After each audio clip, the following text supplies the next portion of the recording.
Mesdames et messieurs, je me réjouis d'être aujourd'hui avec vous à Changé, monsieur le maire, dans ce département de la Mayenne, monsieur le président, pour évoquer, 4 ans après son lancement, le Grenelle de l'environnement, dont je voudrais vous dire qu'il est, à mes yeux, ce Grenelle de l'environnement, il incarne l'une des réformes les plus importantes du quinquennat. C'est une réforme décisive parce que le Grenelle de l'environnement a suscité une profonde transformation des mentalités.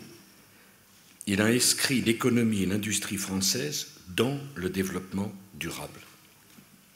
L'environnement et sa défense, ce n'est pas le refus du développement, c'est la volonté du développement durable. Vous avez besoin que vos enfants travaillent, vous avez besoin d'emploi. Il ne faut pas mettre les Français en situation de devoir choisir entre l'emploi et l'environnement. Vous avez un environnement admirable dans ce département de la Mayenne. Et en même temps, si vous ne pouvez pas vivre de vos emplois, vous vivrez de quoi? Et donc ce Grenelle a engagé des évolutions irréversibles en faveur de la croissance durable. On ne peut pas demander aux gens de renoncer à la croissance et à l'emploi. Aujourd'hui, je suis venu sur le terrain pour voir si les engagements du Grenelle sont tenus. Je voudrais remercier les salariés et les chefs d'entreprise qui m'ont accueilli ce matin dans l'un des centres de tri de déchets de Séché Environnement. Et par ma présence, je voulais marquer l'importance de ce secteur et des 130 000 femmes et hommes qui y travaillent chaque jour. Et ce secteur illustre parfaitement les transformations engagées par le Grenelle au cours des 4 dernières années. Je parle sous le contrôle de Nathalie Kosciusko-Morizet, que je remercie une nouvelle fois. Jamais, dans notre pays, des objectifs aussi ambitieux n'avaient été fixés sur la réduction, sur la production de déchets, sur le recyclage des déchets. Des moyens considérables ont été mobilisés. Pour ce secteur des déchets et de leur recyclage, on a multiplié les moyens par 2 en 2009. On les a multipliés par 3 en 2010. Et on les a multipliés par 4 en 2011. C'est 1,5 milliard d'euros qui auront été engagés sur 3 ans pour soutenir les initiatives de recyclage, de tri et de récolte des déchets. 1,5 milliard d'euros, 520 millions d'euros en 3 ans. Le secteur du traitement des déchets a été retenu, tenez-vous bien, comme l'une des filières stratégiques qui alimenteront la croissance verte de demain. Il faut arrêter de considérer qu'il y avait ce qu'on appelait les éboueurs. C'est un secteur stratégique maintenant. Et nous avons mis en valeur cette filière dans le programme des investissements d'avenir. 250 millions d'euros du programme d'investissement d'avenir seront consacrés au développement de la filière du traitement des déchets. Nous donnons les moyens d'une véritable rupture pour développer l'ensemble d'une filière où la France compte déjà des champions industriels. 4 ans après, les défis qui ont nourri notre prise de conscience, les défis qui justifiaient l'urgence écologique, qui ont conduit au Grenelle de l'environnement, qui a été mis sur les rails, je veux lui rendre hommage, par Jean-Louis Borloo, qui a fait un travail remarquable et qui est aujourd'hui incarné par Nathalie Kosciusko-Morizet. Quel est notre constat? La perspective, c'est l'épuisement des ressources naturelles en énergie. C'est une certitude. Il n'y a pas de choix. Nous, les Français, nous le savons. On n'en a déjà plus. Mais je parle du monde. On ne peut pas continuer à fonctionner sur un système reposant sur les énergies fossiles alors que la fin des énergies fossiles est programmée. On ne peut pas simplement dire « oh ben notre génération pourra survivre, je me moque de la génération qui vient ». Ce n'est pas possible. Et les hydrocarbures fossiles leur production atteindra un plafond historique dans les prochaines années, mais la mobilisation de nouveaux gisements ne fera que différer une échéance absolument inéluctable. Il faut donc préparer l'après-pétrole. Nous n'avons pas le choix. C'est une certitude. Ce n'est pas une question de gauche, de droite, d'opposition, de gouvernement. L'après-pétrole a commencé. Alors, le changement climatique continue de faire sentir ses effets dramatiques. Chacun le voit dans l'actualité comme dans l'élévation du niveau des eaux. Nos concitoyens s'inquiètent des effets de la pollution. Eh bien, il fallait donc mener les changements prévus dans le Grenelle pour pouvoir apporter des réponses. On a d'abord changé de méthode pour transcender les clivages anciens, que l'écologie devienne la préoccupation de tous. Mais l'écologie, c'est tellement important que ça ne peut pas être le monopole d'un parti, qui délèguerait en quelque sorte à un parti la préoccupation de l'environnement. Mais le parti qui se préoccupe de l'environnement ne se préoccuperait pas de l'éducation, de l'emploi, de la santé, de la culture. Ça n'a pas de sens. Ça n'a tout simplement pas de sens. Donc nous avons essayé de mettre en place une méthode de travail qu'on a appelée le dialogue à 5, État, collectivités locales, syndicats, entreprises, organismes non gouvernementaux, ce qu'on appelle les ONG. Une fois qu'on a changé de méthode, on a essayé de changer notre manière de décider. J'ai souhaité un grand ministère du développement durable, c'était l'un des engagements du pacte écologique que j'avais signé avec Nicolas Hulot, qui est un homme que je respecte, qui est un homme de qualité, et je ne comprends pas pourquoi dans notre société on traite de cette façon des gens de qualité. On peut être d'accord ou pas d'accord avec Nicolas Hulot, mais ce qu'il a fait mérite le respect, et il me plaît, en tant que président de la République, de le dire. Je le dis d'autant mieux que je n'ai pas toujours été d'accord avec lui. Mais c'est un appauvrissement de ne pas essayer de rassembler toutes les compétences dont nous avons besoin. Donc on a changé notre manière de décider. Le ministre chargé de l'environnement n'a jamais eu dans l'histoire de la Ve République un périmètre aussi large de compétences, associant le champ traditionnel de l'écologie, les transports, les énergies renouvelables, l'urbanisme, le logement.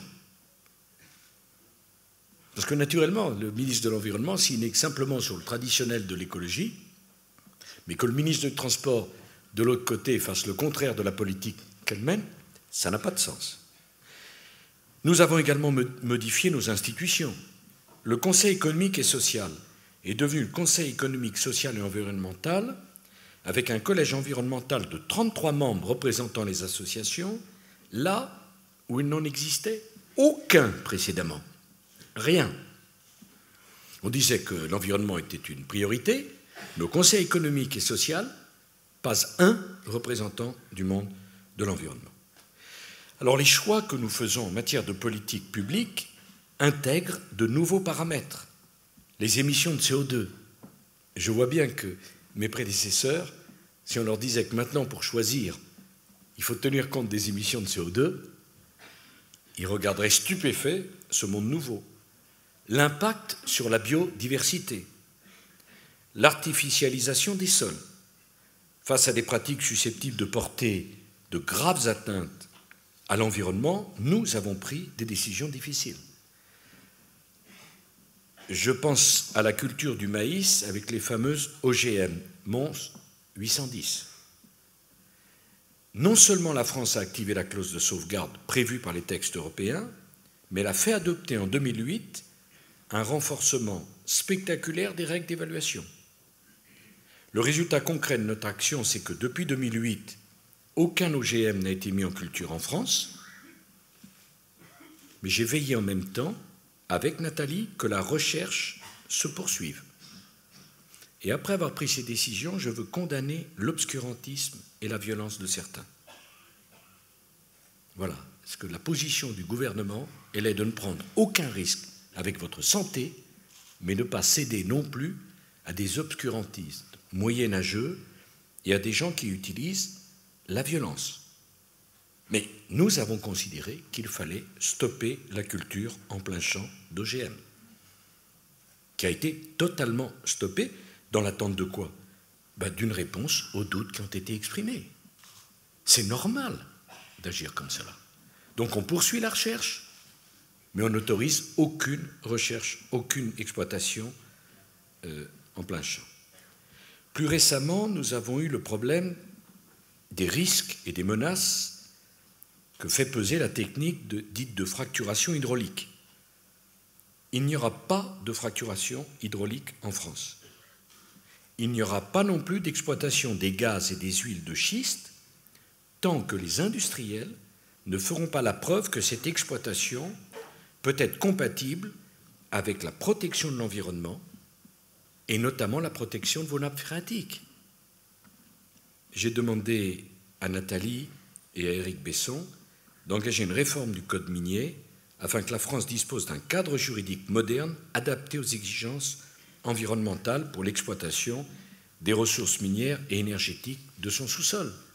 On n'a pas le droit de jouer avec la santé des Français, mais en même temps, on n'a pas le droit d'arrêter la recherche. Et c'est en permanence cet équilibre que nous devons rechercher. Alors l'énergie, c'est l'un des premiers enjeux du Grenelle de l'environnement. Il faut bien comprendre que l'énergie la moins chère et la plus propre, c'est celle que l'on ne consomme pas. Nous avons donc mis l'accent sur les économies d'énergie et sur l'efficacité énergétique. Dans l'habitat où se concentrent 43% de la consommation d'énergie nationale et 25% des émissions, nous avons le devoir d'exploiter tous les jugements d'économie possibles. Notre engagement, réduire de près de 40% la consommation d'énergie dans l'habitat d'ici 2020, c'est vous faire économiser 500 € chaque année, pour chaque famille. On n'a pas le droit de gaspiller, on n'a pas le droit de gâcher, compte tenu du prix de l'énergie. Nathalie Kosciusko-Morizet va animer une table ronde sur l'efficacité énergétique afin qu'on définisse les moyens pour aller encore plus loin et accélérer la rénovation de l'habitat. Dans le bâtiment neuf, une nouvelle réglementation thermique correspondant aux bâtiments basse consommation est désormais en vigueur. Tenez-vous bien, dans un bâtiment à basse consommation, on divise par 3 la consommation d'énergie. À un moment où tout le monde me parle, à juste titre, du pouvoir d'achat, un bâtiment basse consommation, c'est 3 fois moins d'énergie qu'un autre. Vous savez, le pouvoir d'achat, on peut l'augmenter par l'augmentation des recettes, et on peut aussi l'augmenter par la diminution des dépenses. Je vois que ça percute, je voulais vérifier. Pour les bâtiments non, ça ne mérite pas d'applaudissements, c'est juste une remarque comme ça. Pour les bâtiments existants, les ménages français disposent de toute une gamme d'outils, de crédits d'impôt, de l'éco-prêt à taux zéro. S'agissant de l'éco-prêt à taux zéro, il a permis la rénovation de 180 000 logements. Et en même temps, il a permis de donner aux entreprises 3 milliards d'euros de chiffre d'affaires de travaux. Je souhaite qu'il puisse être encore simplifié, et, chère Nathalie, que cet éco-prêt à taux zéro soit rendu accessible aux résidents en copropriété, ce qui nous permettra de nous approcher de l'objectif des 400 000 rénovations thermiques par an. Je ne vois pas pourquoi, lorsqu'on est en copropriété, on n'a pas le droit d'avoir cet éco-prêt en taux zéro. Ça, c'est toujours formidable. Le gouvernement a une idée, le Parlement le vote, en général très bien, et l'administration l'applique, et là, on découvre quelque chose de tout nouveau. Voilà. Donc il faut élargir l'éco-prêt à taux zéro. Par ailleurs, nous avons éliminé la vente des ampoules à incandescence qui étaient beaucoup trop consommatrices en énergie. Nous l'avons décidé. C'est fait. Alors pour autant, quelle que soit la qualité de notre politique d'économie d'énergie, la demande en matière d'électricité des particuliers et des entreprises restera importante, spécialement si les véhicules électriques ou hybrides connaissent un développement rapide. Alors, s'agissant de la production d'électricité, je vais vous parler très franchement. en tant que chef de l'État, je ne peux pas accepter que la France brade les avantages considérables en matière de production d'électricité qui sont aujourd'hui les siens. Je ne l'accepterai pas. Je veux faire le clair avec vous là-dessus. Le consommateur français, aujourd'hui, paye son électricité 40% moins cher que dans le reste de l'Europe. Et 50% moins cher qu'en Allemagne. Ce n'est pas une promesse, je vous décris une situation. La France n'est plus dépendante de l'étranger pour sa production d'électricité, et je veux rappeler que cette production électrique ne dépend du charbon qu'à hauteur de 4%, chacun sait combien le charbon pollue, contre 43% en Allemagne. Je récapitule. Vous payez, nous payons notre électricité 50% moins cher qu'en Allemagne, et la moitié de l'électricité produite en Allemagne, c'est du charbon. Et chacun sait bien les ravages en termes de pollution. Donc on paye moins cher et on pollue moins. L'électricité française est donc l'une des plus faiblement émettrices de CO2 au monde, 30 millions de tonnes de CO2. Savez-vous en Allemagne combien? 10 fois plus. 300 millions. Donc j'aimerais qu'on réfléchisse à ce qu'il est possible, y compris en période préélectorale, de raisonner, de faire appel à son cerveau, à son sang-froid et à son intelligence. Alors, je vais aller un peu plus loin parce que c'est de l'environnement tout ceci. 300 tonnes de CO2 produites en Allemagne, 300 millions de tonnes, 30 millions en France. Alors si la France possède une électricité plus propre et moins chère, elle le doit à une chose, à son parc nucléaire. Je ne fais pas un engagement, je décris une situation. Et ce parc nucléaire est le fruit d'un programme conçu sous les mandats du général de Gaulle, préparé par le président Pompidou, décidé par le président Giscard d'Estaing et construit pour la quasi-totalité sous les 2 mandats de François Mitterrand. On l'avait oublié. J'aimerais que ceux qui ont été ses collaborateurs, lui qui a présidé à la construction de la quasi-totalité des centrales nucléaires françaises, ne viennent pas nous expliquer maintenant qu'il faut s'empresser de démonter ce que le président Mitterrand, justement, s'était empressé de monter. Ou alors il y a une incohérence, une de plus. Eh bien moi je veux rendre hommage à mes prédécesseurs, et notamment à M. Mitterrand, et saluer leur constance à défendre l'indépendance énergétique française. Comprenez-moi, la question de l'indépendance énergétique française, la France qui n'a pas de pétrole et pas de gaz, c'est quand même pas une question de parti politique. C'est quand même pas une question de gauche ou de droite ou de centre. C'est une question... Je me suis rattrapé au dernier moment. Mais ça n'en est que meilleur, cher Jean et cher François. Or, depuis l'accident dramatique de Fukushima, certains veulent faire croire à nos compatriotes qu'il faudrait choisir entre le nucléaire et la sûreté.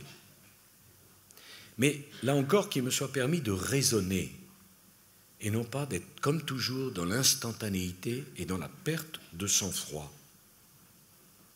Si tel était le cas, si le nucléaire était dangereux, s'il existait un péril si menaçant pour les populations et pour leur santé, alors je me demande pourquoi ceux qui proposent d'arrêter le nucléaire proposent de l'arrêter en 2025, en 2030 ou en 2050.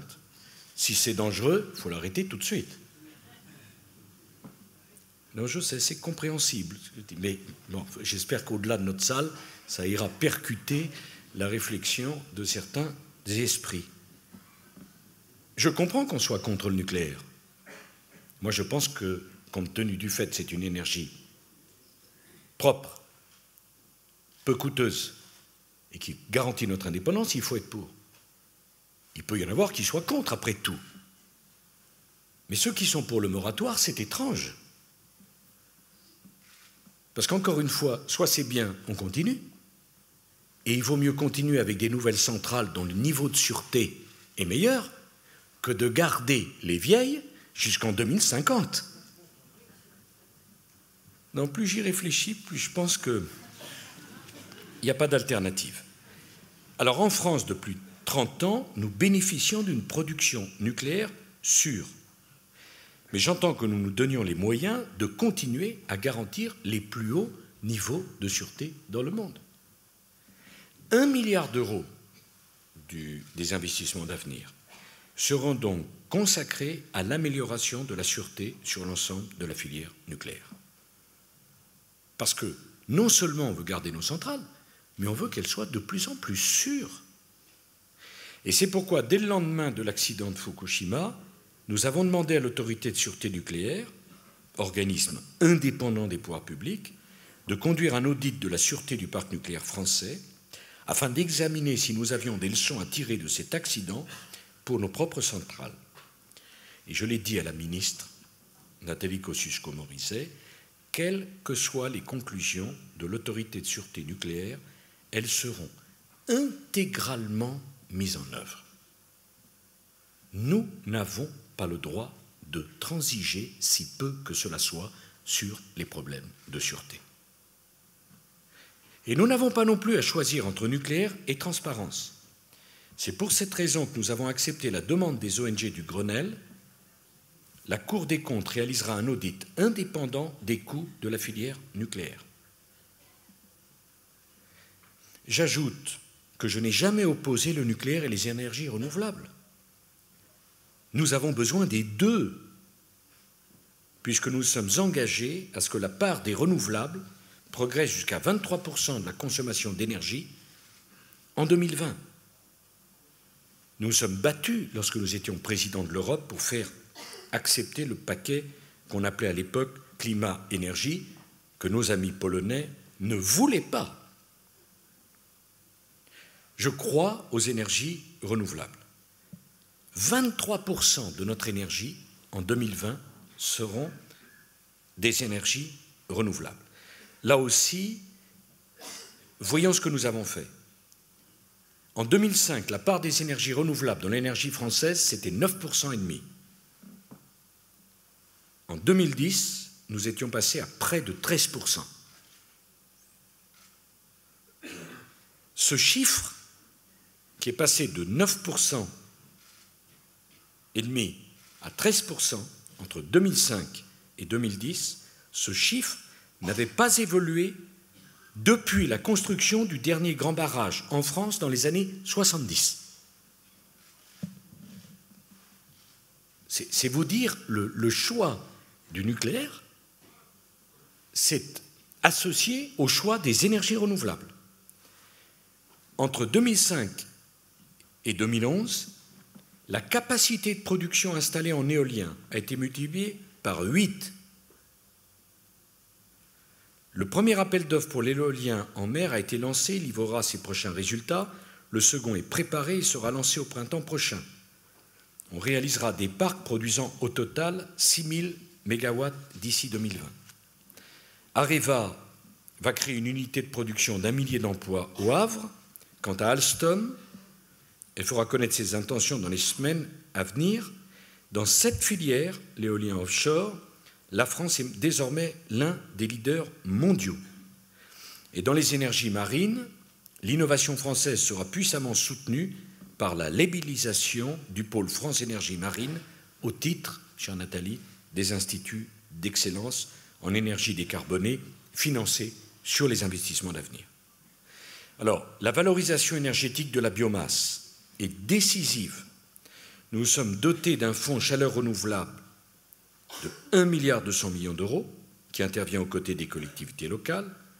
Depuis 3 ans, chaque année, les investissements réalisés permettent d'économiser, tenez-vous bien, 500 000 tonnes équivalent pétrole, rien qu'avec la biomasse. Au cours actuel, cela représente une économie de 400 millions d'euros par an sur notre facture énergétique.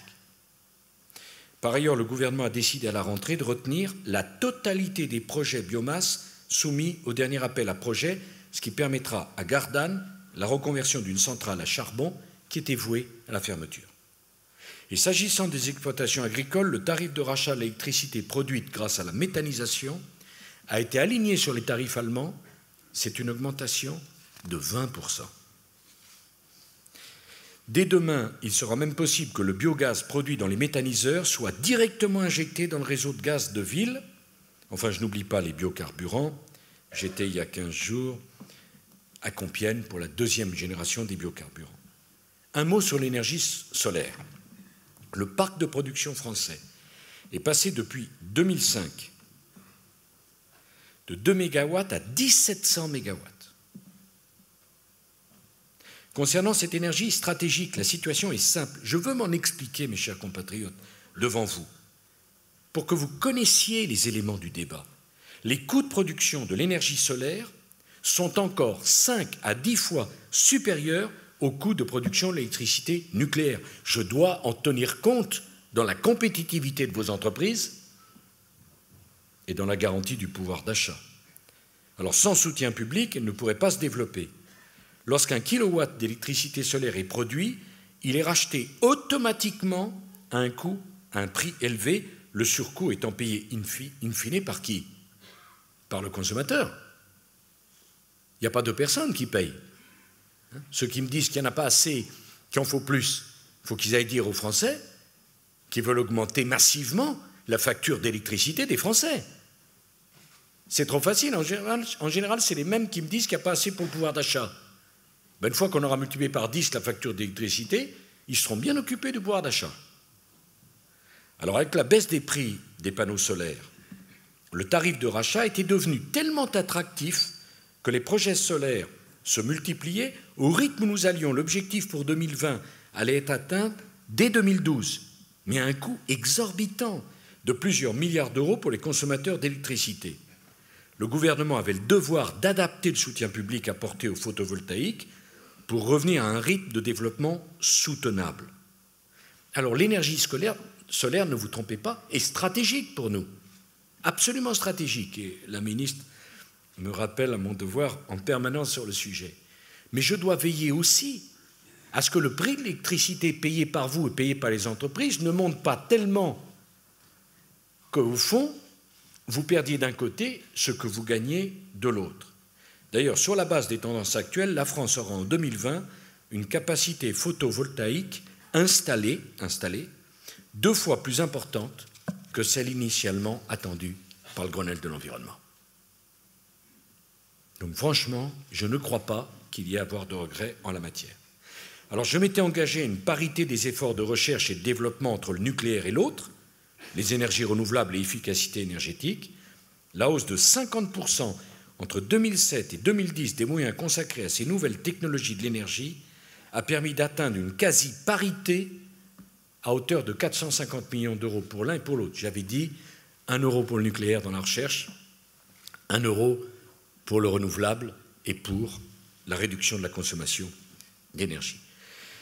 Alors, dans les années à venir, nous allons développer encore les énergies renouvelables en diversifiant les sources de production d'électricité, et c'est parce que nous développerons des énergies renouvelables fiables que nous pourrons réduire la part du nucléaire, proportionnellement, dans notre consommation d'électricité, et non l'inverse. Est-ce que je me fais bien comprendre? Il y a ceux qui me disent qu'il faut arrêter le nucléaire. Personne ne peut remplacer, aucune énergie peut arrêter. Et puis monter l'énergie renouvelable. Mais enfin, vous ne remplacerez pas 58 centrales nucléaires par des panneaux solaires ou des éoliennes. Donc il faut faire monter l'énergie renouvelable, garder notre parc nucléaire dont on augmentera la sûreté et proportionnellement, la part du renouvelable deviendra, dans la production de l'énergie, plus importante. C'est la seule solution crédible. Alors, sortir d'urgence du nucléaire, qu'est-ce qui se passera? Eh bien, l'explosion des rejets de CO2. Il n'y a pas d'autre solution. Et je voudrais que chacun le comprenne. Les énergies renouvelables sont insuffisantes et encore chères. Le remplacement des centrales nucléaires, aujourd'hui, n'est possible que par des unités de production d'électricité au gaz ou au charbon. Le bouclage des besoins s'effectuant par des importations d'électricité. Alors pour sortir du nucléaire, en somme, on nous propose de renoncer à la lutte contre le changement climatique et à notre indépendance énergétique. Quant à nos amis allemands, je n'ai pas à commenter ce qu'ils ont décidé en fermant certaines centrales nucléaires. Ben, ils vont compenser ça comment? En achetant l'électricité nucléaire produite en France. C'est leur choix. Mais il n'y a pas d'autre solution. Le Grenelle de l'environnement, c'était également la révolution des modes de transport. Dès 2008, nous avons adopté un bonus-malus appliqué aux automobiles dont le succès est spectaculaire. Il faut voir, il faut comprendre la capacité d'adaptation spectaculaire des Français. En 4 ans, mes chers compatriotes, la France s'est dotée du parc de véhicules neufs le plus faiblement émetteur de CO2 en Europe. En 4 ans. Partant d'une moyenne de 149 grammes de CO2 par kilomètre en 2007, nous sommes désormais en dessous des 130 grammes et la réduction va se poursuivre avec la pérennisation du système bonus-malus. J'ai d'ailleurs demandé à Nathalie Kosciusko-Morizet de réfléchir aux nouveaux produits sur lesquels un système de bonus-malus peut s'appliquer. Je ne crois pas à la sanction, à la prohibition, je crois à l'incitation. Pour aller plus loin, nous sommes dotés d'un plan véhicule décarboné. L'État a encouragé la croissance du marché des véhicules propres et la première commande de 50 000 véhicules électriques, la plus importante au monde, a été lancée en avril 2010 grâce au travail du président de la Poste, Jean-Paul Bailly. Elle débouchera sur les premières livraisons en 2011. S'agissant des transports collectifs, nous avons prévu de multiplier par 5 les lignes de transport en site propre, en les faisant passer de 330 à 1800 km pour la seule province. 2 appels à projets ont déjà été lancés, indépendamment, naturellement, du plan de transport du Grand Paris. S'agissant de la grande vitesse, cette année, les 4 principaux projets ferroviaires seront engagés. Ça fait 25 ans que la France a un chantier par an de ligne à grande vitesse. Cette année, nous en avons 4. Tours-Bordeaux, Bretagne-Pays de Loire, la LGV Est et les contournements de Nîmes et de Montpellier. Le report modal, c'est-à-dire le report du transport de marchandises vers le rail et la voie d'eau, a été consacré. Pour la première fois depuis un siècle, la France a engagé la construction d'un canal de plus de 100 km de gabarit international afin de mettre en relation le bassin navigable de la Seine et ceux de l'Europe du Nord. Mais j'ai toujours été convaincu qu'il fallait développer le fret ferroviaire ou fluvial, mais que ce n'était pas la peine de pénaliser le transport routier. Il existera une écotaxe à partir de 2013 pour tous les poids lourds français ou étrangers circulant sur le réseau national et départemental gratuit. Il est normal que ceux qui utilisent notre réseau routier payent une partie de l'entretien de ce réseau routier. Et ça nous permettra de financer nos infrastructures. Nous avons également, et j'en terminerai par là, le problème de la préservation de la biodiversité. Alors certes, il ne s'agit pas de s'engager sur la voie d'une sanctuarisation de la nature, parce que certains, je ne vais pas aller trop loin, Nathalie, t'en fais pas, voudraient exclure toute capacité pour l'homme de travailler, comme première étape, puis après, il fallait exclure l'homme. Comme ça, on aurait bien protégé la biodiversité. Comme si l'homme était nuisible. Moi, je refuse d'opposer par principe les objectifs de développement et de préservation. J'assume le refus de la mine d'or dans le sanctuaire écologique inestimable qu'est la montagne de Caux en Guyane, et je comprends bien la complexité des services écologiques que nous rendent les écosystèmes. La protection des espaces naturels a retrouvé un élan. Mesdames et messieurs, aucun parc national n'avait plus été créé depuis 1989. Aucun. 2 des 3 nouveaux parcs nationaux prévus vont voir le jour cette année ou au début de l'année prochaine. Le parc des Calanques, créé début 2012, Madame le ministre, le décret de préfiguration du parc en forêt feuillue aux confins de la Haute-Marne sera pris début 2012. Il n'y avait pas eu un seul parc national depuis 1989. On ne comprend pas. Il y a tellement de discours enthousiastes sur la préservation de la biodiversité et aucun décret pour créer un parc. Il doit y avoir quelque chose qui ne va pas. C'était le stylo qui ne fonctionnait pas. Et s'agissant du parc de zone humide, sa localisation sera déterminée grâce à un appel à projet que Nathalie lancera le mois prochain. En mer, 10% des eaux sous souveraineté française, 10%, se trouveront dans une aire marine protégée dès l'an prochain, conformément à l'engagement du Grenelle, et 20% à l'horizon 2020, ce qui constituera la plus vaste zone maritime protégée du monde. Après le parc naturel marin de Mayotte l'an passé, le parc du golfe du Lion a été inauguré la semaine dernière et les parcs des Glorieuses et des estuaires Picard verront le jour cette année. Au printemps dernier, sur la suggestion de Nathalie Kosciusko-Morizet, j'avais souhaité qu'un rapport d'inspection examine si la fiscalité applicable au patrimoine naturel offrait des incitations suffisamment adaptées pour permettre l'entretien de ce patrimoine. Je souhaite que les préconisations qui sont maintenant prêtes soient examinées rapidement, en particulier l'idée de créer un fonds national de préservation de la biodiversité destiné à soutenir des projets écologiques transversaux. Il devrait pouvoir être abondé au moins par le redéploiement de toutes les incitations fiscales largement inefficaces qui existent. Nathalie Kosciusko-Morizet et Valérie Pécresse feront des propositions avant la fin de l'année sur ce sujet. Il me semble que le Grenelle de l'environnement a ébranlé profondément les oppositions entre les défenseurs de la nature et les utilisateurs de la nature, qu'ils soient chasseurs, pêcheurs ou agriculteurs. La vérité, c'est que nous avons reçu en partage les extraordinaires espaces naturels de notre pays et que les défis écologiques doivent nous rapprocher au lieu de nous diviser. Et les chasseurs, les pêcheurs, les agriculteurs partagent le même intérêt à la préservation des habitats et à la préservation des espèces. Il ne sert à rien d'opposer les uns aux autres. Alors, face à la consommation d'espaces agricoles, les préoccupations des agriculteurs et des ONG se rejoignent. J'en veux pour preuve le succès du plan Ecophyto visant à diviser par 2 l'utilisation de pesticides en 10 ans.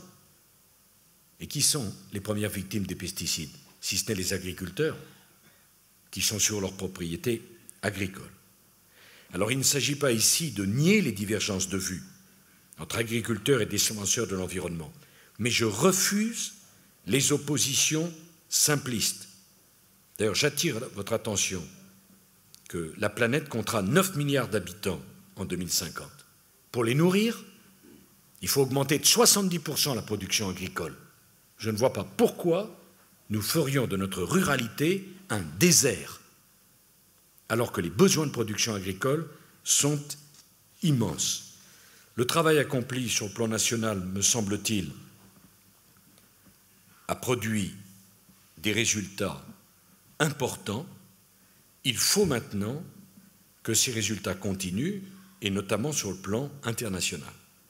Et je veux dire un mot de Durban. En décembre prochain, la conférence d'Afrique du Sud, la structuration d'un cadre international de réduction des émissions de CO2 associant les pays développés et les grands pays émergents est indispensable. Non, nous n'avons pas renoncé à défendre l'instauration aux frontières de l'Union européenne d'une taxe carbone destinée à rétablir les conditions de concurrence entre nos industriels qui consentent des efforts très importants et ceux de pays qui s'exonèrent de tout effort de contrôle de leurs émissions. Qui le comprendrait? Depuis cette année, un Chinois émet en moyenne plus de CO2 qu'un Français. On ne peut pas continuer à taxer nos industriels pour protéger l'environnement et à continuer à importer des produits venant de pays qui ne respectent aucune règle en matière environnementale. Ça n'a pas de sens.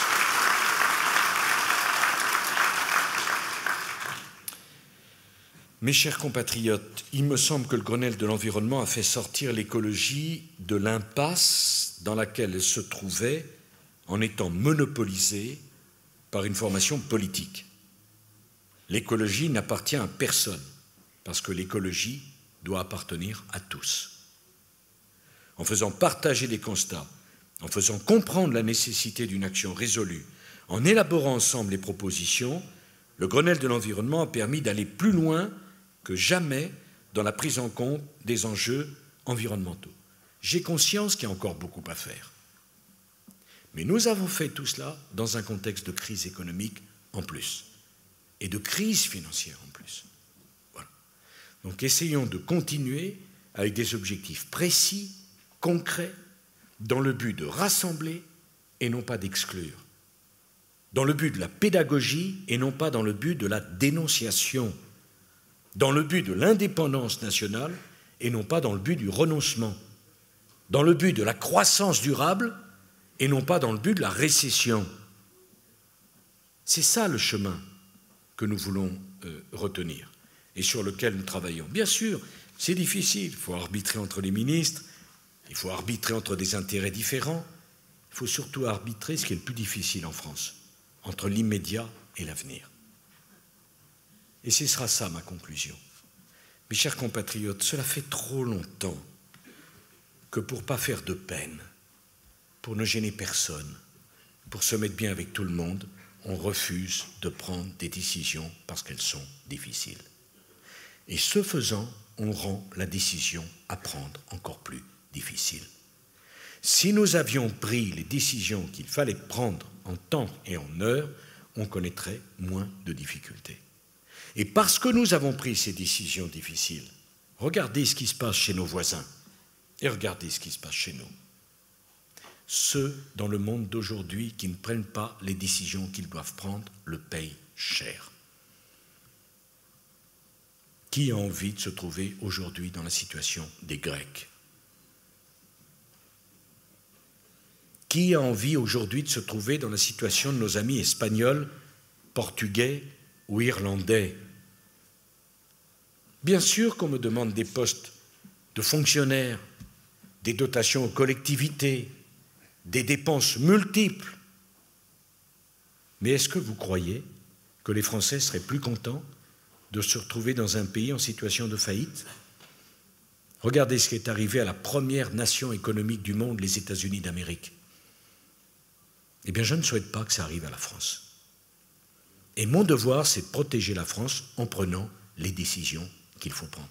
Naturellement, ces décisions ne sont pas faciles. Et on est un peu seul quand on prend des décisions difficiles. Mais si on ne veut pas prendre de décisions difficiles, alors il ne vaut mieux pas être candidat à la présidence de la République. Je vous remercie.